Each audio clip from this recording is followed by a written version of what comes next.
Your Bibles this evening. Turn with me to the book of 2 Kings chapter 4, verses 1 through 7. 2 Kings chapter 4, 1 through 7. And I titled the sermon, Let Him Flow. Let Him flow tonight. How many of you want God to flow in your lives? Amen? Come on, man. You really want God to flow into your lives. And so, people that don't want God to flow into their lives are people that say, you know, God, I'm a little bit lazy. God, I really don't want it. I want to be involved, Lord God, but I want to be involved in watching. I don't want to really get involved too much. And so what happens is when we begin to prohibit God allowing to flow into your life, into what He wants you to do, you begin to prohibit the blessings that God comes with us. You begin to block the things that God is trying to do inside you, inside your family. And so let's go ahead and jump into our text tonight of 2 Kings chapter 4, starting at verse 1. And it says, a certain woman of the wives of the sons of the prophets cried out to Elisha, saying, your servant, my husband, is dead, and you know that your servant feared the Lord. And the creditor is coming to take my 2 sons to be his slaves. And so Elisha said to her, what shall I do for you? Tell me what you have in the house. And she said, your maidservant has nothing in the house but a jar of oil. How many of you have ever been there? Come on, you have a visitor coming over. What do you have in your cupboard? I ain't got nothing but top ramen, amen. I ain't got nothing but instant macaroni and cheese. And so even spiders are moving out of the cabinet, man. There ain't nothing for them to eat. No bugs want to come in my cabinet. And so we've all been there before. And so I hate it, especially when you're bored and you go to the refrigerator, you open it, close it, and then you open it again expecting that something else will change and nothing happens. And so here, this lady, she's exhausted all the resources until she has just this jar of oil. And then in verse 3 he says, then he said, go and borrow. How many of you ever had to borrow? I hate knocking on my neighbor's door. Hey, Malia's like, hey, just go ask. There's no shame. I go, I know, but yes, there is shame. I don't want to do that. It's like, I just need a cup of sugar, you know. Could you spare? I'll tell you. Never mind. And so we don't like borrowing, but here Elijah says, go and borrow vessels from everywhere. From everywhere. Everybody say that with me. Everywhere. Everywhere. From all your neighbors. Empty vessels. Do not just gather a few. And when you have come in, you shall shut the door behind you, and your sons then pour into the vessels and set aside the full ones. So she went from him and shut the door behind her, and her sons who brought the vessels to her, and she poured it out. Now it came to pass, when the vessels were full, that she said to her son, bring me another vessel. And he said to her, there is not another vessel. So the oil ceased. Say, the oil ceased. The oil ceased. And then she came and told the man of God, and he said, go sell the oil, pay your debt, and you and your sons will live in rest. How do you know being in debt is not a fun thing to have in your life? I hate being in debt. It's not a joy when bill collectors are calling you, hey, where's my money? Hey, are you going to make the payment? Can you make the payment? And then you're like, yeah, I can make the payment. It's $25. Okay, cool. Can you make it in full? What? How much do I owe? $5,000. Can you pay that? Heck no, I can't. Are you crazy? I can barely make the minimum payment. What are you talking about? And so when people, the debt collectors love, and we don't love being in debt. You see, the number one reason why people are in debt is because they love to overspend. I used to work at a Rouse, and I remember we get paid every Friday. And so because I got paid every Friday, I was like, oh, right. And I wouldn't really budget my money because I'm like, well, I can depend on my last paycheck to get me, paid for whatever I need to. That's what I call weekend pay, where it lasts Friday, Saturday, Sunday, and then when Monday comes, there's nothing there. And so I remember that, man, I was overspent. I paid for this, I paid for that, and just pay. And so here, the number one reason why people are in debt is because they overspend. And a lot of times we overspend what God is giving us. God is blessing us with things, God is giving us things that we overspend, and we get in debt. Second reason why people become in debt is because one of inflation. Prices go up, especially those who are elderly and have retired. They hate inflation. Because why? They retired a set amount of money. And when inflation happens, now they have less because now they got to spend more. And he said, well, when I was 20, 40 years old, I said I'd save this much and I'll be fine. But now we're dipping in. I got to go back to work because of inflation. And then there's, hospital bills. Someone gets sick. You get an unexpected car accident. You get unexpected illness. You got to spend money to take care of them. And here, especially in a death in the family, and here we read in our text that this death didn't just happen to anybody, it happened to the father. And the father was the bread maker. He was the bread maker. He brought home the bacon. And being a prophet, especially in that time, they didn't have a lot of money. So Elisha just couldn't go to all the other prophets and say, hey, can we take a love offering for our sister? I knew her husband, he was a good man, but, they weren't in debt because they overspent. They were in debt because the prophets were poor, and they were trying to kill off all the prophets in that time. And so they had nothing, no other money to do this. And so here, because they had a debt, the creditors were knocking at their door. Hey, when are you going to pay? If you don't pay, we're going to take your 2 sons. And here this wife is stepping up. She could have, threw her hands up in the air and just forfeited it. She could have gave up. And she says, no, I don't want my 2 sons going into slavery for 7 years. I don't want to be in debt either. So I need to do something about it. Do you know, a lot of people hate being in debt, but do you know why a lot of people stay in debt? Who enjoys being in debt? Come on. Somebody here has to enjoy it. No one does. But somehow we stay in debt. We never get out of it. Here's the top 6 reasons why people stay in debt. Number 1, they want to keep their appearance. Oh, I can't be shopping at that store. What people are going to think about me? I got to shop at this store. I remember when I used to work at this coffee shop. I used to be like, yeah, man, I have to buy this pair of jeans. And he goes, man, you love to spend more than you make. And I go, well, I just like looking nice, And so, number 1, they like to keep their appearance. Number 2, they're unwilling to sacrifice. I don't want to give up this. What are you talking about? I don't want to give up my TV. I don't want to give up my cable bill. I don't want to do all these things. I don't want to sacrifice it. 3rd, they fear change. 4thly, they're addicted to stuff and addicted to spending. In other words, they bought into the myth that what you own, you are what you own. That you simply can't get enough. The more you have, the more powerful and confident you feel. I know a lot of people that are driving Lexuses, but still live in the hood. I see a lot of people driving around Mercedes-Benz, like nice Mercedes-Benz, and still living with their mama. Because why? When they make the appearance, they look, I'm driving Mercedes. I got a gold watch. I got all these things. I got all these nice things. It makes them feel like they're powerful, but it's a myth, and it keeps them in debt. 5th, they don't know how to get out of debt. I don't know how. I don't know what resources to go. I don't know where to go. And number 6, I think this is the biggest one of all, they're lazy. They're lazy. And so I want to look tonight at this woman that we don't know her name. The Bible never says her name. But I want to look how she emptied herself because she didn't want to be in debt any longer. She had a debt that she literally could not pay. She had a debt that it was just well above what her. Here the creditors are coming, they're attacking her, they're saying, you're going to have to pay for the debt that you've made, that your husband made. You're going to have to pay for this. She literally sold everything that she had to get out of debt. Everything that she had in the house, it was gone. When you talk to a financial advisor, what they tell you, they ask you, what can you get rid of? What things can you just sell? Can you sell your couches? Can you sell your kids? I'm just kidding. You can't sell your kids, man. What can you get rid of cable? Get rid of internet? What can you do to cut back and get rid of the Starbucks, the coffee beans, this and that? Say no. What can you do to get out of debt? And here in her distress, she says, this poor widow runs to Elisha because she depends on the promise of the seed of the righteous shall not be forsaken. How many of us run to God instead of, we run to other things instead of running to God?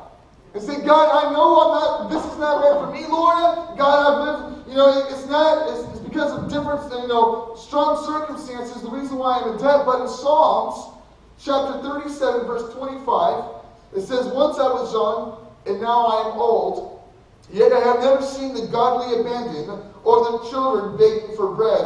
You read verses that correlate to this. There's some verses that say that the widows, that God is the father to the fatherless. He will take care of the widows. And here's a widow, and God says, I'm going to take care of her. I know we have a lot of single mothers here in our church. And there's a lot of times there's single women in the church.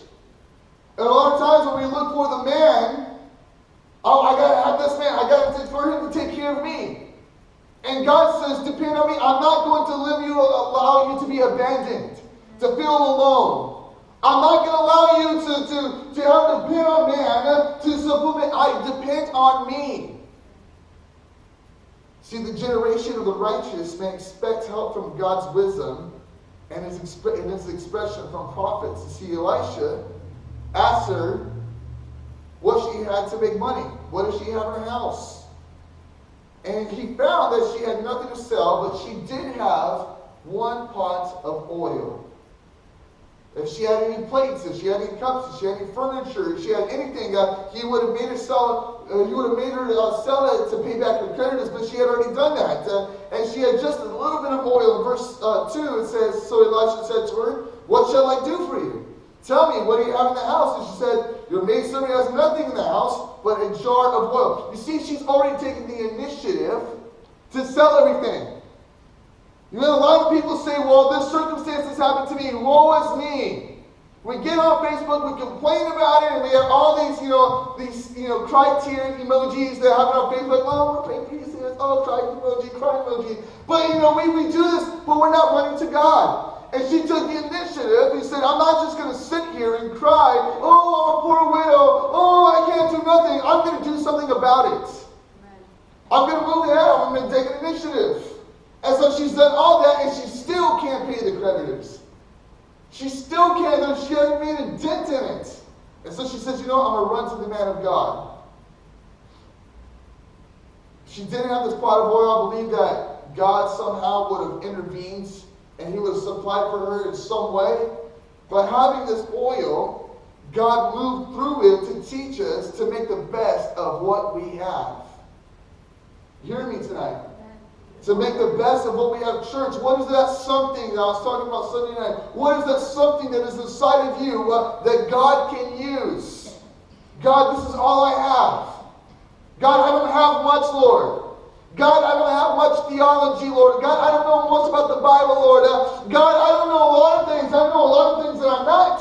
I can tell you all my weaknesses real quick, God, but I don't have much strength, but I do have this one. And God says, I'll use that. I'll work through that. I'll move through that. I'll cause a miracle through that. Have you emptied yourself so God can pour into you? Have you gotten rid of those things that you've been hoarding for all these years so God can open the door and pour into you? And I was talking with my dad today. I had some coffee with him, and we were going back and forth. And he's talking about a sermon that he's going to be preaching tomorrow night in Paramount. And so we're talking, and I go, man, Dad, it feels like a lot of times that we carry, we've been saved, we're coming to church and things like that. God has redeemed us, but somehow we're dragging along our crap with us, our junk with us. We got too much junk in the trunk, and we're bringing it with us, and God can't pour in because why? We've already filled our minds and our hearts with our past, with all things that we're not, with all the things that that God has already forgiven us, and we haven't thrown it out yet. And so God may work through you in a different way, but when you say, God, I may not have much, I can use that, God can expand and make it overflow because why? She emptied herself. Amen. Secondly, her oil touched others. We continue reading. We discover that not only the oil filled her vessels, her jars, her dishes, her spoons, her cups, her hats. Everything that she could, her hand, whatever she could find that has some sort of, little thing that she could pour into, she filled it. She used chunk cloths if she could, whatever she could, bottles. Hey, give me that can over there. We'll use that too. I don't care. And she said, I'm not going to allow this precious oil to drip on the floor. I'm not going to allow it to be wasted. Let's continue pouring it. And Elisha knew that she had a good reputation amongst her friends. How many can have a good reputation amongst your friends? She had a good reputation. She had a reputation of integrity. She had a reputation of character. And he sends her to her neighbors to borrow empty vessels, and they give to her. And verse 3 says, then he said, go borrow vessels from everywhere, from all your neighbors. Empty vessels, do not gather just a few. Do you think if she had a bad reputation, Elisha would have said to go to your neighbors? Now I know, girls, ladies in here, I know we don't get catty with each other, I know. It's funny, man. It's like, I'm thinking over here, like, oh, wow, they like each other. Like, ooh, they can't stand each other. I'm like, what? Well, am I watching the same show you're watching? I don't see that, but it's different. And so when a girl, especially a lady, has a good reputation amongst her friends, the one that they don't talk about inside the hair salon, amen, that means that this lady is on something. And so one of the jobs that we have, besides winning souls, is to involve other people in the same process. And this can only be done when we're willing to work together. Sometimes that is the most difficult thing to do, is work together and mesh. But that's what God has called us to do. We must be accountable, just as this woman was. We must answer to God for what we do. And so I believe that God wants to recognize the leadership of whatever body He puts in us. And in Psalms chapter 68, verse 6, it says, God places the lonely in families, but He makes the rebellious live in a sun-scorched land. In other words, no man is to become a law unto himself. Whatever his stature is, his place or work, shouldn't just be by himself. Just so, there was a quarterback for the Jets, Darrelle Revis. And they call him Revis Island because, he's such a great quarterback. He can cover any receiver without any help. There's a lot of Christians that put their minds on that too. I'm so-and-so Island. I don't need any help from anyone else. I'm good. I don't need you. I'm on my own. I can do whatever I want. And 1 Corinthians 12:21 says, the eye can never say to the hand, I don't need you. The hand can't say to the feet, I don't need you. The hand also can't tell the body can manage on its own either. It just doesn't work. Even the apostles didn't have that sort of attitude. Can you imagine? Like Adam's family, that guy, that little hand just running around. Like, what the heck? He doesn't have a body, but it's got a mind. It's weird. But when I cut my hand off, guess what? My hand's dead. No longer can it function because it's not connected to the body anymore. You see, every worker needs the church just like the fisherman needs the boat. If I'm a fisherman, I can go and catch many fish if I'm sitting on the shores. But once I jump into the boat, I have enough resources to give me the fish that I need. We can't just sail away the waters of our own. God has set us in a church. And I can imagine her sons running back and forth. Running to this neighbor, to that neighbor, to that neighbor, to that neighbor, asking. And I'm pretty sure somewhere along the way, they ran into some nosy neighbors. You ever had those nosy neighbors? I love that meme where like the blinds are all jacked up on the sides. It's like if your blinds look like this, that means you're a little bit too nosy, right? Ooh, look at they's got a new Mercedes. Oh, we gotta get one. Ooh, look, why do they do that so late? Ooh, they're peering through. And I'm pretty sure that when the sons came and asked for some more, like, what you mean I need another blind? I just gave you one. So what you and your mom doing over there? I can bet there's some sort of attitude. There have to be at least one or two neighbors. Come on, can we be real tonight? And so I wonder, if they did refuse, that those that did refuse didn't lend helping, and it stopped the flow. They helped the flow of the miracle oil to stop flowing. Does that make sense? I kind of messed up that sentence there. Those that didn't lend helped stop the flow. That's what I meant to say. When you're not lending, when you're not helping the cause, you're helping to stop the flow of what God's trying to do as a church and in your life individually. We can keep the miracle revival flowing into all the worlds, or we can limit our own little kitchen. I can stay in my little kitchen. I'm safe here. Everything's good, Pastor. Let's just go to this neighborhood. It's safe. Let's go over here. It's safe. It's all good. And we're informed to this. But we're saying, hey, let's go over here. Huh? At what time? Outreach? Oh, Saturday? Come But we're averaging at 10:30. That's kind of late. I don't wake up till 12, Pastor. What are you talking about? I just got too many things going on. And here God says, you're helping to stop the flow of what I'm trying to do. You see, we're trying to do outreaches. We're trying to do these things. But we need people. We need resources. Amen? We need some empty vessels. We need some empty vessels because there's a lot of empty vessels around Gardena, around this church that need to be filled with the Holy Spirit. There's a lot of people that need to hear the gospel. And if it doesn't soak into the bodies, oh well. But at least we're out there preaching. At least we're out there preaching. Amen? All of us have to work with others at some point. Sometimes we're not going to get our way. Sometimes people are going to criticize what we do.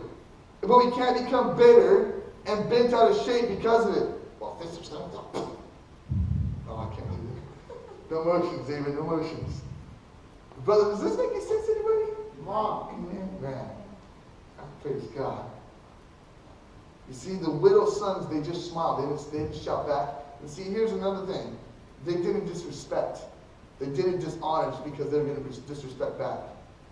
Does that make sense? A lot of times where I hear a lot of teenagers, especially Christian teenagers, disrespecting a lot of adults. It really gets on my nerves. Especially when it's against their parents. You see, here the two sons, they didn't dishonor anybody. They smiled, just went about their business. Because why? They knew what God was doing. And they knew God was going to work on them and touch them. But see, we got to have tough skin and a soft heart in Christianity. A lot of times people aren't going to do how we want things to get done.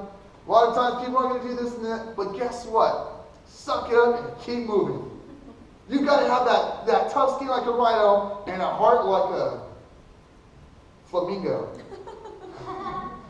And just soak it in. It's okay. Because guess what? Our oppression is not them. It's the enemy using them to attack you. And when we start fighting the wrong person, the devil's over there like, I got to do nothing. I just kick back and watch. So I started turmoil between these two people. Look at, hey, come here, David, let's get some popcorn. God, man, he's probably watching it. We have to work together. God wants to anoint us, not just with a little bit of oil, but with an abundant flow. Amen? I want abundant flow in my life. Wow. You see, when Jesus turned water into wine in Cana, he didn't just fill up a few glasses. He actually filled up 1,200 pints of wine. Like, how much is, calculate, carry the forward, right? You know how much? That's 150 gallons. That's like getting 150 milk, having 150 milk cartons. That's how much they party. They can go and bathe and drink the wine at the same time. They're just, bathing and just drinking at the same time, and they have a good time. They party. See, when Jesus fed the multitudes, there were 12 baskets left over food.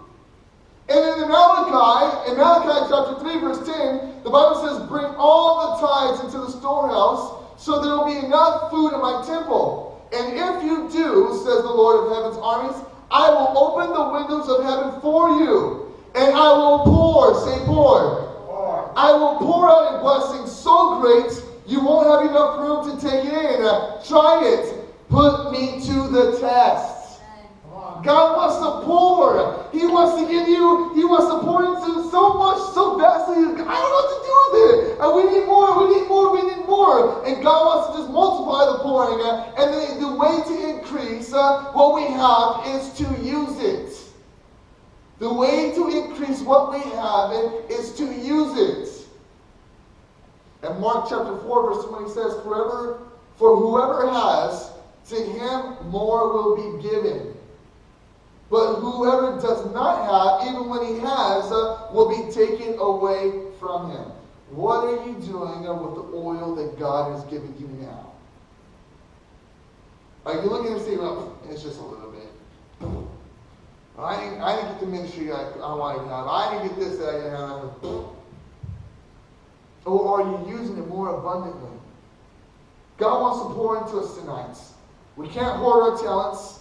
It's trading them that doubles them. And I want to lastly look at, it had to be poured out by herself. Elisha couldn't pour out the oil. Not any sons of the prophets could pour it out, not even her sons.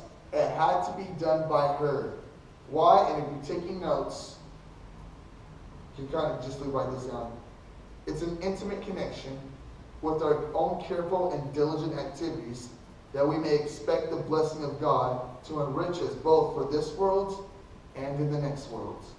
In other words, what we have will increase best in our own hands. Does that make sense? What we have, what we use, will be best used, it will increase if it's in our own hands. See, we can't just give our talents to someone else. We can't just rely on someone else. God wants to use you. God wants to pour out into you. And so she couldn't have Elisha pour out and say, well, I'm not the anointed one, you're the anointed one. And he said, no. I'm going to pass it on to you. It's discipleship. I'm going to pass it on to you. You have to do it. You have to pour out the oil. God always wants to give and give lavishly. And when we allow God to pour into us, it overruns and pours into others as well. It pours into others as well. And then the Bible continues in verse 6. It says, then the miracle stopped. Why did the miracle stop? It says in verse 6, it says, now it came to pass, when the vessels were full, that she said to her son, bring me another vessel. It stopped. Why? It wasn't because God says, I ran out of oil. I don't have, oil to run it forever. It wasn't because of that. It's still pouring today if they couldn't find, even when they couldn't find any more vessels. And so God outdid their capacity to receive. Then the miracle ended. But there will always be oil. I'm going somewhere with it. There'll always be oil. Zechariah saw a golden lamp which never went out. And you can read about it in Zechariah 4. And through the Holy Spirit, we have the source of all we need. As long as there's empty hearts, and as long as we go where God wishes, and nothing restricts our movements, the oil will keep on flowing. Some people worry about the experience that they felt through God. God, I came to church this one service. Man, it was great, but I know when I get home, it's just going to wear off. And we feel like it's temporary. That God's anointing, that God's blessing, that God's pouring out to use it. It's only a temporary. It's only been a couple of years, a week, one service. But in 1 John 2:27, it says, but the anointing which you have received from him abides in you. And you do not need that anyone teach you. But as the same anointing teaches you concerning all things, and is true, and is not a lie, and just as it's taught to you, you will abide in him. Wow. He is the branch, he is the vine, we are the branches. As long as we're connected to him, it will always be poured. The oil will always be poured into us. It will continue to flow.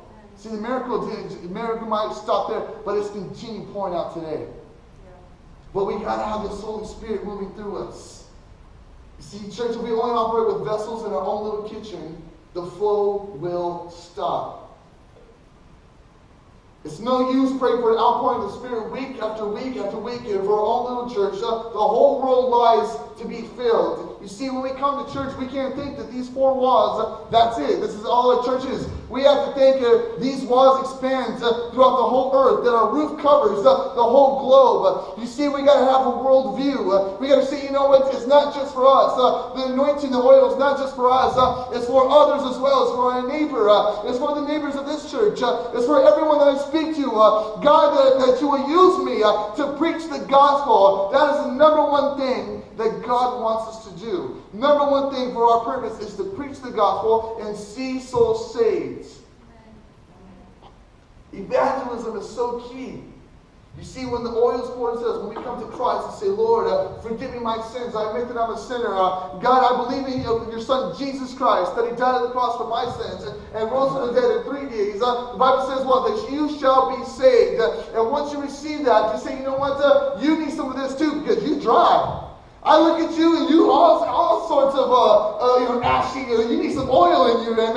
Your spirit's ugly. Your mouth speaks bitterness. Your attitude is nasty. But I know someone that can come and fix that. That can give you oil and moisturize your spirit, amen. Some people they need some moisturizing, and then not just on their elbows, but just in their spirit, man. Man, it's so bitter. It's so. cracky and just so, just so ugly sometimes. Man, you need the Holy Spirit, like the Tin Man. You need some oil. Woo! You see, the pouring of oil isn't just for Paramount. It's not just for Lawndale, and it's not just for Gardena. You see, the pouring of the oil is for the entire earth. And it starts with us changing one heart at a time. I want to close with this, going on the offense. And the worship team can come up with this. Going on the offense. You see, me, I'm more of a defensive-minded person. I've kind of figured that out. I react instead of pushing forward sometimes. I kind of, that's how I said it. When I play sports and stuff like that, I'll sit at my defense so I can counter them and I can get my points that way or whatever. But here, God doesn't want us to be on the defense. God doesn't want us to react to when the devil attacks, when the enemy attacks, we're reacting to that. God wants us to be on the offense. Can we say amen? God is on the move. Amen. God is on the move. And I want to look at Judges chapter 14. I'll look at Samson real quick. When we read the New Testament, you always talk about Paul is always talking about Satan and referring to him like a roaring lion. You see, when a lion's roar, it usually terrifies a human being. I've never heard a lion roar, but what I've been told, it's pretty loud. It can be heard for a couple miles. Okay, and what happens is that when a lion roars, it's so loud that it paralyzes us for a second. Where's it coming from? I'm trying to figure it out. And then we turn and run. And when we turn and run, that's easy prey for the lion to catch us and devour us. But see, God doesn't want us to be on the run, church. Here, she was on the run for a second. She had to react to what was going on. What God says in Judges 14:6, and the Spirit of the Lord, say the Spirit of the Lord. The Spirit of the Lord came mightily upon Samson. And he tore the lion apart, as one would have torn apart a young goat. Though he had nothing in his hand, but he did not tell his father or mother what he had done. You see, when the lion roared at Samson, Samson didn't turn around. Samson faced the lion. I've never really seen a lion fight head on. Every geographical, National Geographic, movie, it's always like they freak the prey out and then they go running and then they use their bodies to catch the prey. But I've never really seen a lion fight head on. Because why? They don't have that much endurance, really. They can't really run. And so here Samson says, I'm going to face you dead on. I'm going to look you right in the eye. And when the lion roared, Samson grabbed him by the jaw and just tore his jaw apart. Just broke it. You see, when Jesus came to the earth, Jesus didn't come to defend heaven. You hear me? Jesus didn't come to defend heaven. Jesus came into the enemy's camp. He invaded Satan's territory. Satan is what? The prince of the air. And Jesus said, you know what? I'm sick of you messing with my children. You know, when someone messes with your kids, I don't care how bad your kid's been acting, but when someone messes with your kids, mama comes out, you better watch out for mama bear. And Jesus, God the Father is looking at us and says, you know what? I'm tired of the devil messing with my kids.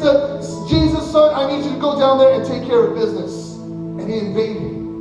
He went to the enemy's camp. And he took back what the enemy had stolen from him. See, when the Spirit of the Lord comes upon human beings, great and mighty things begin to happen. People begin to resist the devil, and the devil begins to flee from them. See, are you timid? Are you afraid tonight? I'm afraid to get out of debt. I'm afraid to give 100% to God. I'm scared that this might last long. I might just have a nice couple services, but that's about it. God wants you. You just don't want to have a nice couple services. This is where we get pumped up to continue going. But God wants to move a mighty walk in your life when you're at work. When someone's there suppressed, they don't know what to do. We're there witnessing to them. When the enemy is attacking your family, we're praying for them. We're not sitting there and see, we are the sheep among wolves, but right now, the sheep are on the attack. We have the power to fight back, amen? Can you imagine that sheep attacking wolves? Just fighting them on the neck and stuff. See, when Jesus came to the world, he came not to defend it, but destroy the works of the devil in 1 John 3:8. Jesus came into the enemy's camp. He invaded hell. He hunted his prey. He drove Satan to a corner. and left him with no mercy, bruised the serpent's head, and left him defeated and useless. See, the devil's already been defeated. But the devil wants to make himself bigger than what he really is. He's already lost. And he's still trying to scare you using scare tactics. But he's not this big monster that we think about. You see, when we have the Spirit of the Lord, with the Holy Spirit flowing through us and pouring that oil into our lives, going into our lives so that the devil can't stop us, no one can stop us. And God wants to use you tonight. Get that oil going. Get that machine cranked up inside of you. That desire, that passion to burn for souls. I want to see souls saved. We're not here to defend God. We're not here to defend heaven. We're here to see souls saved. Amen? If they don't want to hear it, move on to the next one. If they don't want to hear it, move on to the next one. Yes, we keep praying for them, but why waste my time until I'm blue in the face to convince somebody of something they don't believe? They're not going to believe if they don't see it through you. No matter how much we know, no matter how much we've studied, no matter how much of God we think we have, they're not going to believe if they don't see it moving through you. We have to be the example. Can we do that tonight? Can we do that? If I have every head bowed, every eye closed.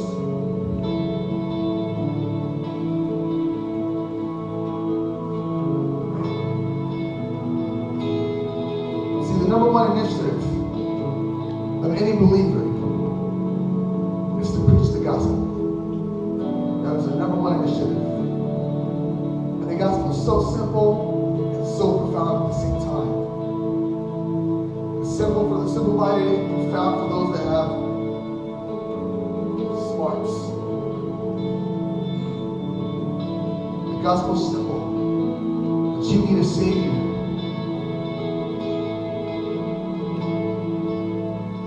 The enemy is going to continue attacking you. He's going to continue attacking your loved ones. And he's going to pinpoint. He's going to come knocking at your door and say, you know what? I need to collect on the debt. He did this, and this. And now you have to pay for it. You don't deserve to go to heaven.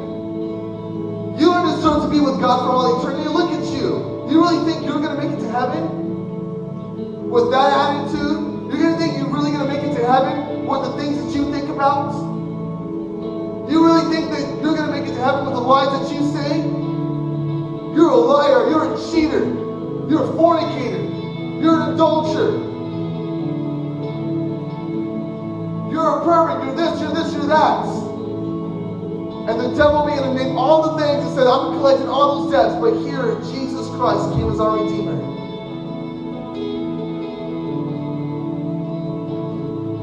Poured out the oil by pouring his blood 2,000 years ago for you and I. It's by his blood that we are saved. Imagine with me tonight. Imagine yourself just in a muddy swamp, covered with mud, caked with mud. No water's going to wash that off. You're dirty. But imagine coming up to a well where the blood of Jesus, his blood in there, and begin to wash it away and become clean. That's what Jesus did. His blood washed our sins away. Though they were red as scarlet, they shall be made white as snow. Beautiful. And I said this on Sunday. That God didn't forgive you of just one sin, but he forgave you of every single sin you've ever committed when you said those words. But see, the devil doesn't forget. God forgives and forgets. He forgets what you did. He says, okay, you started new in my books. Let's go. Let's move forward. You're a new believer. You're a new creature. But the devil will try to get us and remind us of all the things, all the dirt, all the things that we did before. Because why? He's afraid of you. He's frightened of you, of what you can become. Maybe an evangelist one day, a missionary, a pillar of this church, a prayer warrior, someone who's not afraid to go into the parts of the city where it's rough and tough. Someone says, you know, I'm willing to go wherever it is to preach the gospel. God, use me. He's afraid when you say that phrase. God, use me. Use me, Lord, whatever I can do. Use my hands, use my feet, use my lips. Use that little bit of oil, God. I don't have anything, Lord God, but I do have this one something, God. I do have this one something, Lord. And I would give it to you.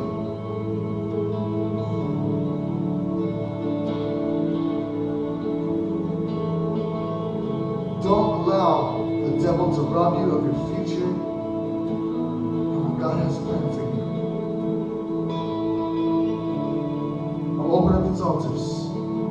Maybe that's you tonight. Say, God, I need an extra filling of your oil. I need an extra filling of your oil. But God, I need to feel you more than ever. Come to this altar tonight. I want to pray with you tonight. We want the Holy Spirit to move into you as we all sing tonight. We all sing this song, Give Me Faith.